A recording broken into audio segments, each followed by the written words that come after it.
that AI depends on data and compute power, and if the data is biased, there's going to be issues in the compute and in the product. So from the company side, from the research side, how do you all think about paving over those issues, trying to make as fair and equitable of an AI product as possible? Right, so it's important to think about it, and we do. We take it very, very seriously.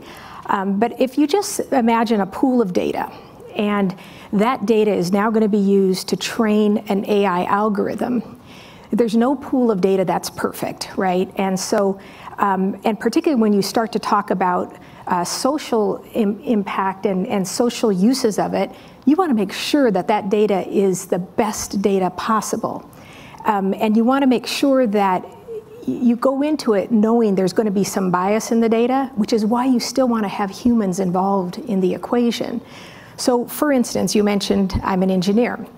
So let's say we had an AI algorithm that we wanted to train to find us the most successful engineering candidates. I'm getting ready to start a company. I need the best engineers.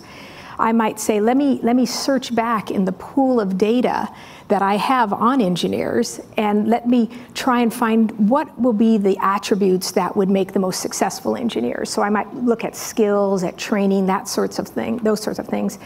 But one thing that data would show is it's mostly men. I know, because I grew up in that industry. My university, most of the time I was the only woman in the room when I was practicing engineering. So if we just relied on the data, we would input that data into the algorithm. The algorithm would say successful engineers are men. And we know that's not the case for a whole number of reasons. We know we're starting to understand more why there is this gender gap in engineering. But if you solely relied on the data, you would introduce a bias, and then you would amplify the bias, because on the other end you say, well, this is what the computer says. The computer says successful engineers are men.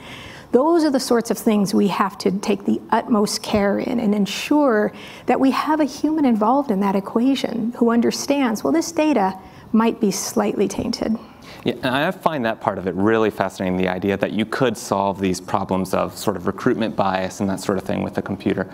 But having the human oversight there, what does that provide us, and how can we keep that part of it in check? I mean, what sort of guidelines would you put in oversight of the kind of human moderator in the process? Right, so we definitely need to deploy this technology responsibly.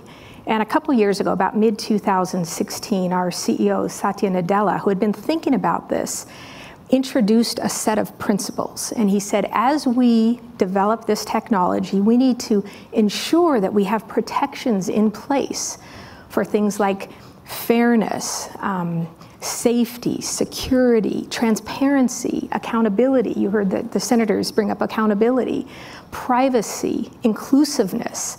All of these things have to be things you think about as you're training these algorithms.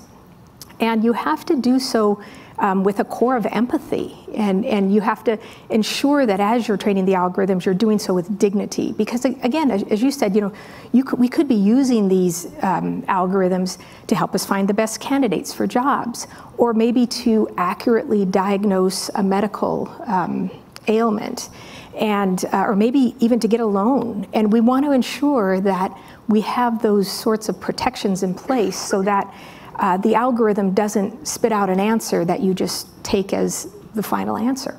You have to always balance it with those protections.